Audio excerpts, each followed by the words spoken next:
In the quiet town of Willowbrook, nestled between rolling hills and dense forests, there was an old house, long abandoned and shrouded in mystery. The townsfolk spoke of it in hushed tones, for it was said to be cursed, the site of a terrible tragedy that had occurred decades ago. The house had once belonged to a reclusive family, the Blackwells, who had been known for their eccentricity and fascination with the occult. Rumors swirled about strange rituals conducted within its walls, but the truth was far more sinister. One fateful night, a group of teenagers had ventured into the abandoned house, their curiosity overcoming their fear. They discovered a dusty old board game hidden away in the attic, its name written in ornate letters, The Game of Dread. Little did they know that this seemingly innocent discovery would unleash a nightmare upon Willowbrook. The teenagers, eager for a thrill, decided to play the game, gathering around the worn board and taking their places as instructed by the instructions. The rules were vague, the objective unclear, but they were undeterred. They rolled the dice and moved their game pieces, entering a world of uncertainty and terror. As the game progressed, strange occurrences began to unfold within the house. The walls seemed to close in, and eerie whispers echoed through the halls. The windows rattled, and the temperature dropped, leaving them shivering in the dim light of their lanterns. The game pieces took on a life of their own, moving of their own accord, and the players found themselves drawn deeper into the game's nightmarish alternate reality.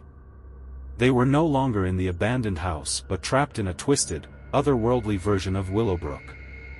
The town they knew had become a place of darkness and despair. The once friendly townsfolk had turned into grotesque, spectral figures, their faces contorted with agony. The streets were shrouded in an eternal twilight, and a feeling of dread hung heavy in the air. The players realized that they had become pawns in a game far more sinister than they had ever imagined. To escape, they had to navigate a series of macabre challenges and trials, each more terrifying than the last. Failure meant being trapped in the nightmarish alternate reality forever. As they ventured deeper into the game, they encountered horrors beyond their worst nightmares. Malevolent spirits stalked their every move, and the very fabric of reality seemed to warp and twist around them.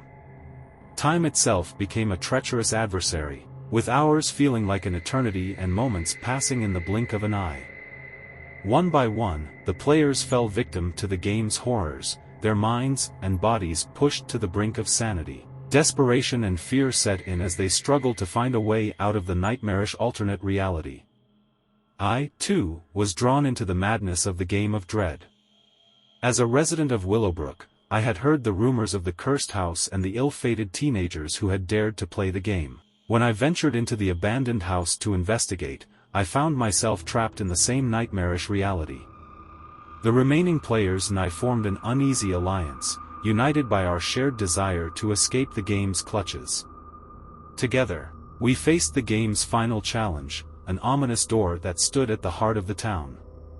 The door was an imposing structure, covered in grotesque carvings and symbols that seemed to writhe and shift.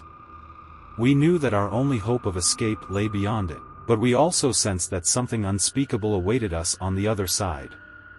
With a collective sense of dread, we pushed open the door and stepped into a nightmarish realm unlike anything we had ever seen. It was a place of utter chaos and despair, a maelstrom of twisted reality and incomprehensible horrors. The game's malevolent force, a dark and ancient entity, revealed itself to us, its presence filling our minds with unspeakable terror. It demanded that we play one final round, a game of life and death, with our very souls on the line. As the game pieces moved of their own accord, we fought to survive, facing impossible odds and enduring unimaginable horrors. The world around us crumbled and shifted, as the malevolent force toyed with our reality, pushing us to the brink of madness. But we were determined to defy the game's dark purpose.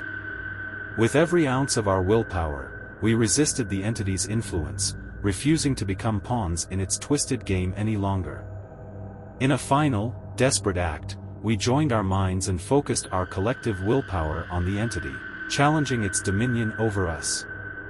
The very fabric of the nightmare-sh realm began to unravel, and the entity's power waned.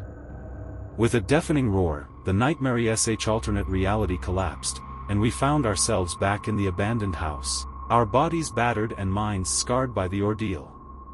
The game of dread had been defeated, its curse broken.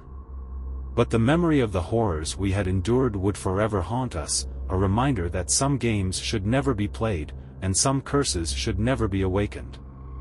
The cursed board game, once hidden away in the attic, was sealed in an iron chest and buried deep beneath the earth, its malevolent power locked away for eternity. As for Willowbrook, it slowly began to return to normal, but the scars of the nightmare lingered. The town would always bear the weight of its cursed history, a cautionary tale of the dangers of meddling with the unknown and the horrors that could be unleashed when curiosity turns to obsession.